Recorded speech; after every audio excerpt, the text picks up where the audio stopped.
is up, everyone? Welcome back to week 3 of Fantasy Tomorrow. My name's Jaden, and we have our residential fantasy football expert, Caleb Henley, coming to us live from New York.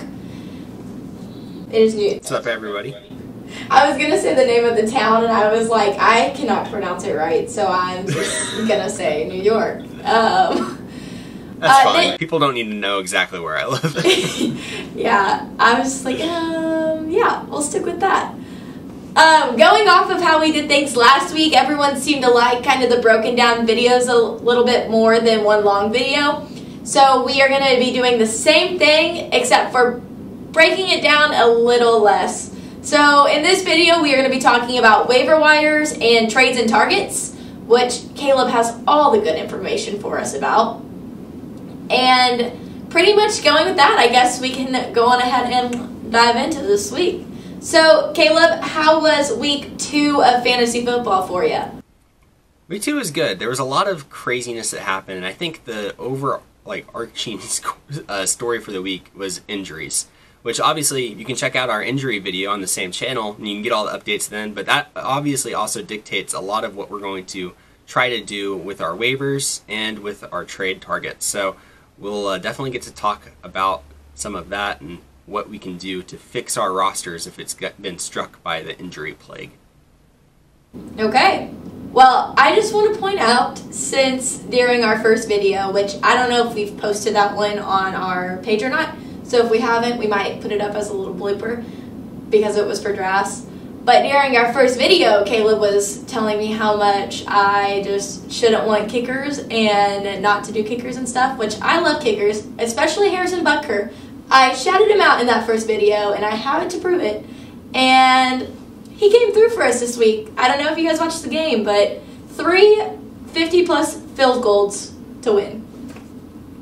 Yeah, Butker's definitely my favorite kicker. And I'm not anti-kicker. I just realize, or there just has to be a limit on how much value you put on a kicker. I'm not anti-kicker, though. Butker's amazing. He is probably the best kicker in the league. Yeah, I agree with you. You're biting your words now. He was anti-kicker week 1, I'm telling you. Sure. Okay, well, now that we got that out of the way, I made my point. We're going to go ahead and dive into waiver wires. So I guess the first question is, which quarterbacks are looking like somebody that we should think about picking up? So one quarterback I like a lot, and I talked about him last week, but he really just continues to perform really well, as Gardner Minshew, who plays for the Jaguars. Now, obviously, it's not the best quarterback play that you're going to see in the NFL. He's not an elite passer, but he's putting up fantasy numbers, and that's all we care about as fantasy football players. So as long as he keeps airing it out, which the Jaguars are going to have to do because they're going to be losing in most of the games they play this year, you want him starting for your team. So while he might not be an every week starter, he's a perfect streaming option, and even if he makes some mistakes, he's going to make up for it with big plays. Another quarterback I like a lot who did really well in week 2 is Ryan Tannehill. Now, he's an extremely efficient passer. I was a little questionable on whether the Titans would be able to continue to be as efficient as they were last season, but it looks like they're going to be able to. He played a really good game. He has a really good matchup in week 3 going against a struggling Vikings secondary. So he's definitely someone that you can plug in and play if you're in need this week. And the third quarterback I like a lot is Joe Burrow. Now, he's a rookie quarterback. He has a lot of learning to do, but he threw the ball 61 times this past week. I think the Bengals are going to have to throw their way back into games a lot this week because they have a bad defense. They're not necessarily a good team, but Joe Burrow, he's going to be airing it out. That means points for your fantasy team. So if you need to plug in and play him as needed, go for it. Okay, so sorry about your Jaguars. Apparently you have no chance of the Super Bowl, according to Caleb. Yeah, probably not. Sorry, guys. Hey, I love how blunt you are. It makes my day that if anybody ever watches this and wants to kick somebody's butt, it's going to be yours and not mine. So that's fine with me. Yeah. Going off of that, which running backs should we be targeting this week? So there's quite a few, and we'll go through them, but this is due, again, to a lot of injuries that happened in week 2. The first one we'll talk about is Dion Lewis, who plays for the Giants. Now, Saquon Barkley, he tore his ACL. He's out for the season. And Dion Lewis, he took up the mantle for him. Now, who knows whether the Giants are going to go out and try to sign another running back to try to make up for Barkley's absence. But until they do, this is Dion Lewis's backfield, and we should count on him. He's demonstrated that he can be a good pass catcher, which obviously has some fantasy value, especially in PPR leagues. So he's definitely one to have on your radar if you're in need of a running back. Now, an even better option I like a lot is Mike Davis, who plays for the Panthers. Now, we know that Christian McCaffrey also got hurt. That's devastating. But Mike Davis, he played well even before McCaffrey got hurt. He had 8 catches. He had 74 yards. That was mostly before McCaffrey even left the game. And now he's going to be alone in that backfield. So again, the Panthers could go out, they could sign somebody, they could bring somebody else into that backfield, but until they do, I like Mike Davis a lot. Now, Jerick McKinnon, who's the running back for the 49ers, he might be the only healthy 49er on their offense, and he's going to have a lot of work to do. Both running backs Raheem Mostert and Tevin Coleman, his teammates, also got hurt in the game on Sunday. We don't know what their status is going to be going forward. So I like Jerick McKinnon. He could actually receive a high workload for the 49ers. Now, Darrell Henderson, he didn't necessarily benefit from a major injury on Sunday, but he performed really well. He plays for the Rams. He's in a running back by committee there, but he did really well. Last week it was Malcolm Brown for the Rams. This week it was Darrell Henderson. I think he's somebody that we could start in our flex spot as needed. Now, Antonio Gibson, who plays for the Washington football team, he's someone who's had a lot of hype this season, but he hasn't produced quite yet, but it looks like he's becoming their best back in Washington. He's someone that we can definitely add to our teams and look to break out as the season progresses. Now, Chris Thompson, he didn't have a spectacular game by any means. He plays again for the Jaguars, but he's a good pass-catching back. I only expect his role to increase as the season goes on. I think he's someone that we can feel comfortable with picking up, maybe stashing. If we're in a dire circumstance, we need to put somebody in our flex, we can put Chris Thompson there and expect some points. And the last player I'll mention is Devonta Freeman. Now, he's a free agent right now, which means that he doesn't have or isn't on an active roster at the moment. But, as I mentioned before, with all of the injuries that happened this week, it's likely that the Giants or the Panthers or even the 49ers could go after Freeman and sign him, and then he could come in and take over as the leading running back for whatever team signs him. I expect that probably to happen this week. We'll see. But he has a good chance of coming out of this week and ending up being a starting running back for whatever team picks him up. It sounds like injuries can really be a big playing factor to a whole season, because isn't it like the Giants has like 5 main players out or something right now? Yeah, the Giants definitely have it really bad. They have a couple of star players that are hurt, both Barkley and Sterling Shepard, but I think the 49ers got the injury bug a lot worse. They did not they really did not come out very good after Sunday, with both Mostert and Coleman hurt. Their quarterback Jimmy Garoppolo got hurt. 2 of their defensive ends, including Nick Bosa, got hurt. They tore their Achilles and they're done for the season. It's just, it's terrible. Just terrible for the 49ers. Yeah, they are literally dropping faster than flies at this point. That has never been a truer statement for the 49ers, apparently. Yeah, it's bad. Okay, well, now that we have our quarterbacks and our wide receiver, or not our wide receivers yet, our running backs, which wide receivers broke out this week that we should be looking to pick up? Well, one who's performed well in 2 weeks in a row is Russell Gage, who plays for the Atlanta Falcons. Now, he's receiving actually a really high target share for the Falcons. He got 9 targets, and he was able to turn those 9 targets into 6 catches and a touchdown in week 2. I expect him to continue to see a high number of targets for the Falcons. The Falcons are going to be throwing the ball a lot this season. As we've seen in their first 2 games, their defense is not good, which means they're going to be in shootout after shootout.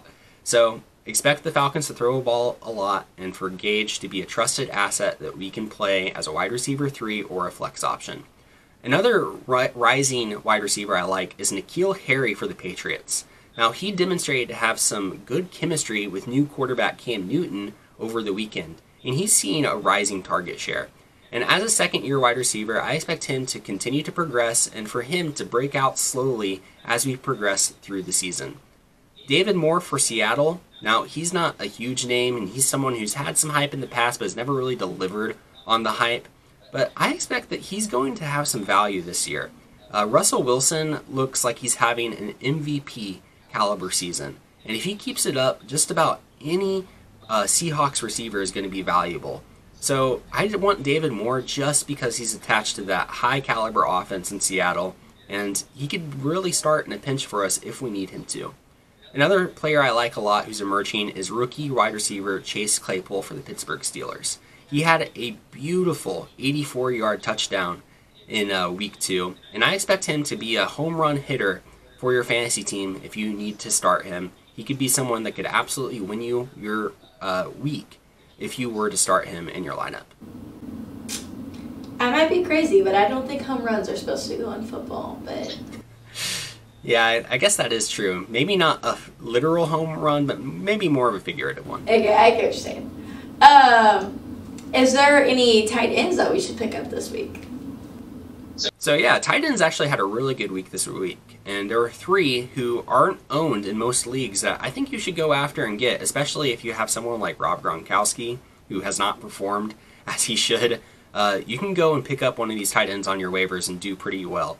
One is Jonnu Smith. He plays for the Tennessee Titans, and he's starting to establish himself as a reliable, elite wide receiver. He had 2 touchdowns in week 2. I think he's going to continue to be one of the Titans' main red zone targets, and I think he's someone that you can rely on week in and week out as your starting tight end.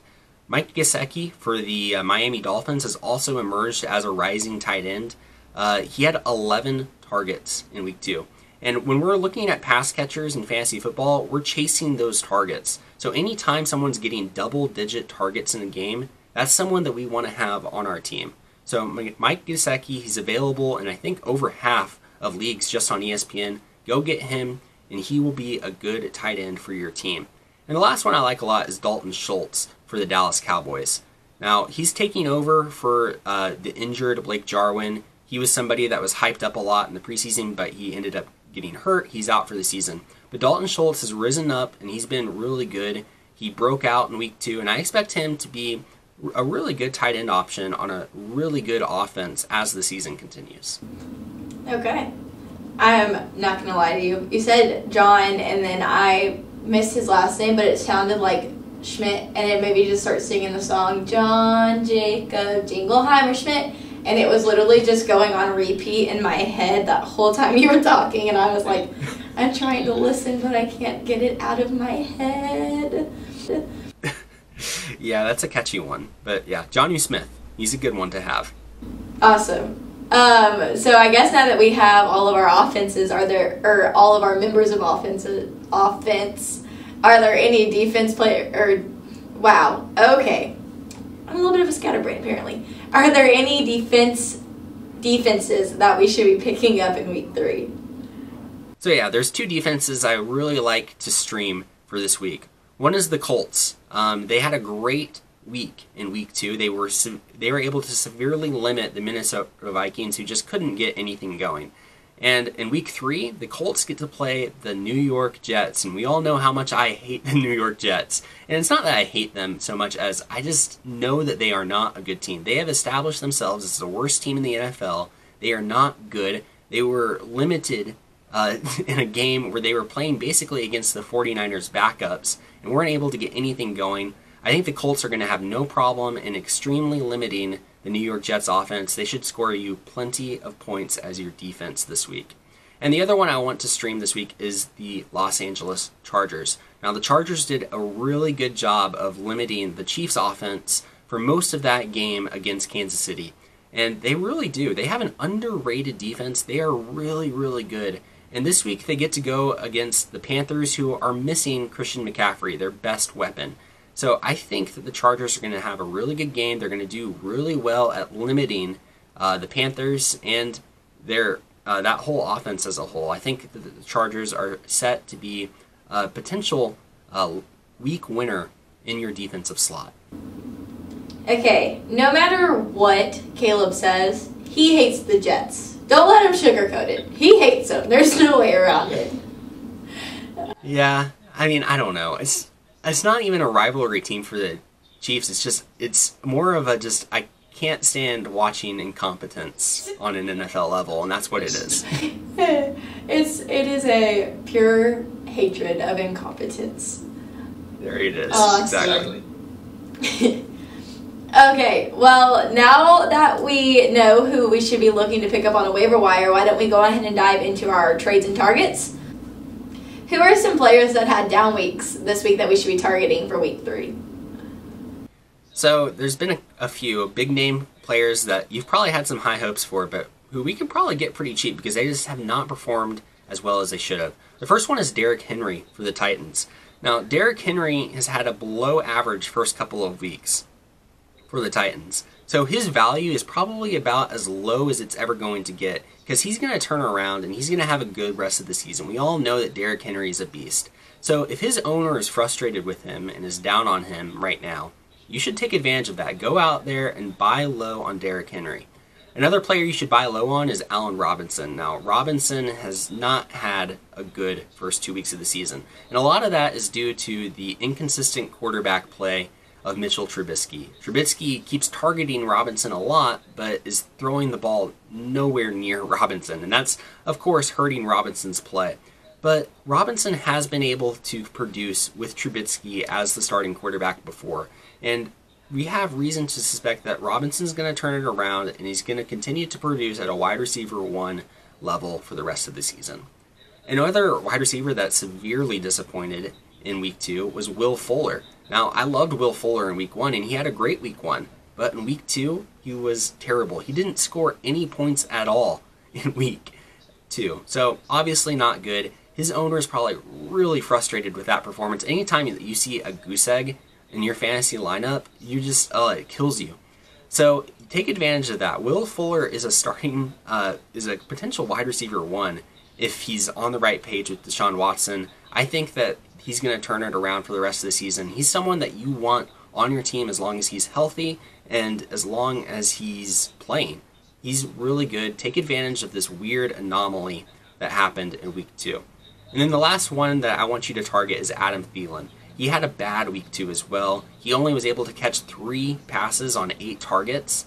And while that is really bad, we need to pay attention to those 8 targets. That's a good share of targets. He's going to continue to get most of the receiving work for the Vikings, and he's shown in the past that he can be an absolute elite wide receiver. So go get Thielen. You'll be glad that you did, and you should help you to go out and win from week in and week out. It sounds in fantasy football terms, those players are the definition of the meme that is, they had us in the beginning, boys, I'm not going to lie, but always end up shining through. So, go get them up here. Yep. Go get them. So are there any players that had breakout week 3, or is there any players that broke out this week that we should feel okay with trading going into week 3? Yeah, so there's a couple. Ronald Jones is one I think you can trade away. He plays for the Tampa Bay Buccaneers. Now, he didn't necessarily break out, but you can see that his value is rapidly decreasing. And that's because Leonard Fournette has come in and basically taken the job from him. Now, he might still have a decent amount of value because Ronald Jones was able to score a touchdown in week 2, which means that his owner, if he's not paying close attention, he might not know that Ronald Jones' value is quickly decreasing, or the average person in your league might not. So you can trade him away and potentially suck whatever value you can get out of Ronald Jones now before his value is completely at the floor. So if I would go ahead, if you have Ronald Jones on your team, go ahead and trade him now before he becomes completely obsolete. Another player I think you should feel comfortable with trading away is Mark Ingram, who plays for the Baltimore Ravens. Now, he's a good player, but he's also in a bad timeshare in Baltimore where he's having to share touches with not only 2 other running backs, but also with his quarterback, Lamar Jackson. Now, Mark Ingram had a good week 2. I think that other players in your league probably watched that Baltimore and Houston game and they saw Ingram break a long touchdown, and they probably hold him in a high regard right now, but you should sell him. Get rid of him and be glad that you did, because in the end, I don't think he's going to have a very good season. And another player I think you can sell relatively high right now is Myles Gaskin, who's a running back for the Dolphins. It's likely that if you have him on your team, you likely picked him up off of waivers last week.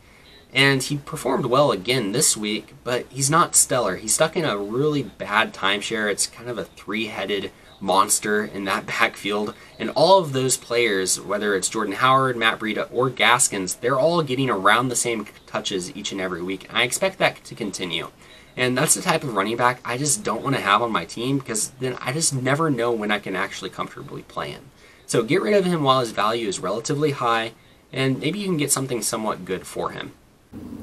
Well, there you have it. Go get rid of those players that bring you goose eggs, and go get some of these players that Caleb told you to do. With that being said, Caleb, what should they do if they want to learn about injuries? Go check out our video on injuries. It's going to really update you on what happened. Week 2 was brutal, but we're going to try to cover it really well. So go check out everything we have to say over on our injury video. And with that being said, my name is Jaden, and that is Caleb. And this is Fantasy Tomorrow, where we are giving you the information to learn today and win tomorrow. See you guys soon. Later, everyone.